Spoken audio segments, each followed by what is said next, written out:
Afternoon guys, and welcome to the ATAT build in the lockdown shed with me, Cookie. Now I'm more known for my tattoos, but this is an old original Star Wars ATAT toy that I found knocking around in the shed. It's completely broken in loads of bits, so for all you die-hard toy collectors out there, of which I am one of you as well, I apologise for what I'm going to do with it. But what better way to put it to use than to build a set or a diorama out of it. So as you can see, there's lots of pieces that we need to play around with. Nothing connects back to anything, so I'm not destroying a playable toy. So on to the next step. So here you can see what I'm working on. The base is basically a piece of insulation or kingspan, something that you put in your loft to keep the warmth in and the cold out. Something that you put in your shed walls to keep it warm and dry. So it's basically like really high impact foam, which is a lot easier to work with than polystyrene. It still goes everywhere when you're cutting into it, but essentially what I'm doing here is trying to mark out on the foam where I want the ATAT to sort of fall, as if it's been abandoned, and what I'm going to do with my foam afterwards. So I've kind of got a basic idea of where I'm going to put the ATAT. I think we're going to do like a bit of a lake or something, which is what I'm drawing on now. So where the shore would meet the water, so I can have one of the legs sort of in the water, rusting away. Like I say, it's been abandoned, it's been shot down, it's been just left to rot, and somebody's using it to live in it. There's quite a lot of builds out there like this, but I'm trying to do mine a little bit different. So like I say, I'm pointing out here where I'm going to do it. The body, the legs are going to fall here. This is the shore line, and that's what I'm going to proceed to cut out and kind of build up with the foam. So, you know, there's going to be rocks and stuff and all that kind of stuff. Should be interesting if it works.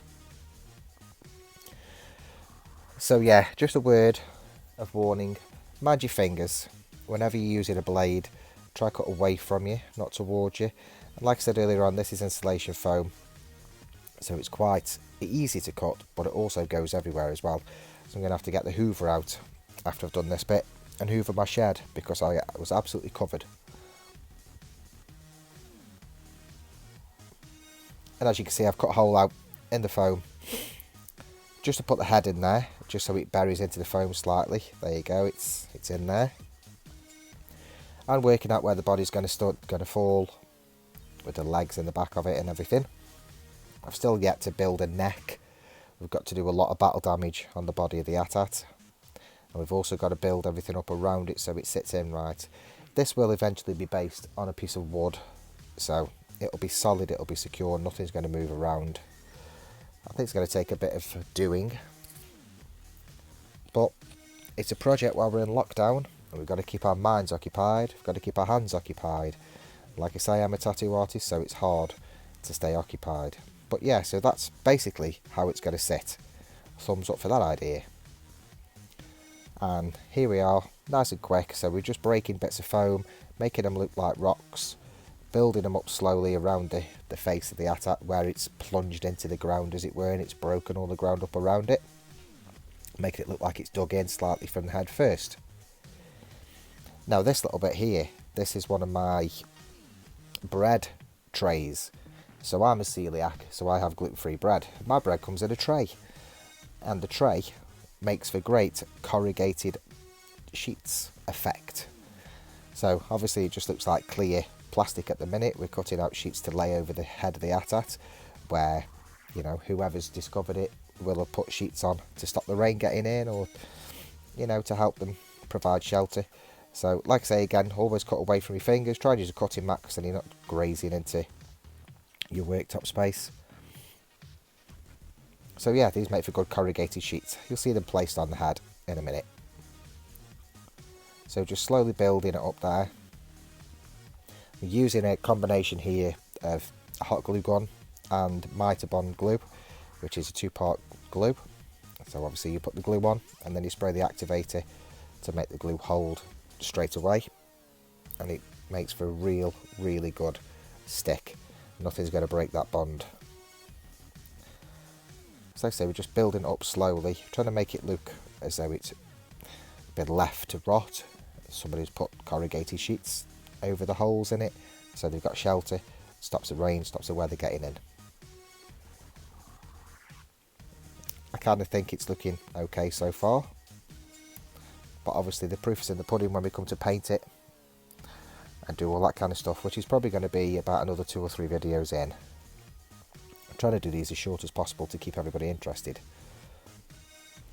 but as you can see, it's quite an intense process. There's a lot of slow going as you build this stuff up. My shed looked like it had been snowing in there after cutting all this bits of insulation foam and breaking it apart with your fingers and slowly sticking it together.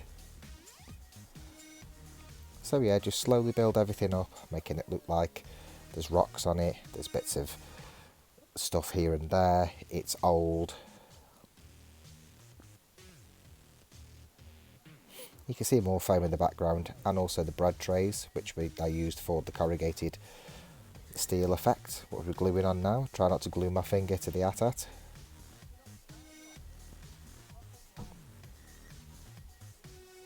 I'd also like to say thank you to Alfie, who sat there with the camera filming these bits and bobs for me today. He was probably bored out of his mind doing this, but he persevered for us, just so we could put this little video together. This is my first attempt at doing anything like this with regards to doing a video or a blog or a YouTube video. So I hope it's going okay, and I hope everybody out there in Facebook and YouTube land is enjoying it so far. And I hope this voiceover isn't too boring for you. So yeah, just continue to build everything up. Now obviously there are screw holes in the moulding here. Holds the 2 parts of the original ATAT heads together, of which obviously wouldn't be on an actual ATAT. There wouldn't be a massive screw holding 2 parts of an ATAT's head together. So we're just trying to cover some of the mould lines up, trying to cover some of the screws and the mounting points up as well, so it doesn't look like a model after it's all done. So like I say, again, just a little bit of corrugated steel affair over the top. Just slowly building it up, trying to make it look something like. We can always add more. We don't have to put stuff on, we can always take it off, which is why we never glue it on in the first place. Like the next few bits, you'll see me offering these few bits up.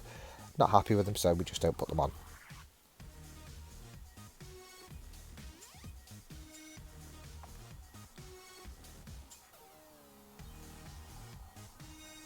And just keep slowly building it up and building it up. Now there's obviously, it's got to be painted, it's got to be weathered, it's got to be battered as well. So here's just a quick little video. I've cut away all the shoreline, trying to place the ATAT kind of where it's going to be, where it's going to live. The head is now glued into the base. Here we've got some rocks and some of the broken debris around it. Weathered the front a little bit, going to get the Dremel on it a little bit later on. We put a big rock in the background, and this is where it's going to sit now from now on. And then this is what we're going to use to do some of the foliage. It's literally just aquarium decorations. You can get these from any pet store. We have some of these lying around, so we're going to use these to dot around the shoreline to make it look like it's foliage. We're going to use them to hang off the ATAT as well to make it look like stuff's grown on it. We're going to use some flocking. But for now, that's it. Please join us for the next video where you'll see a little bit more progress. Thank you.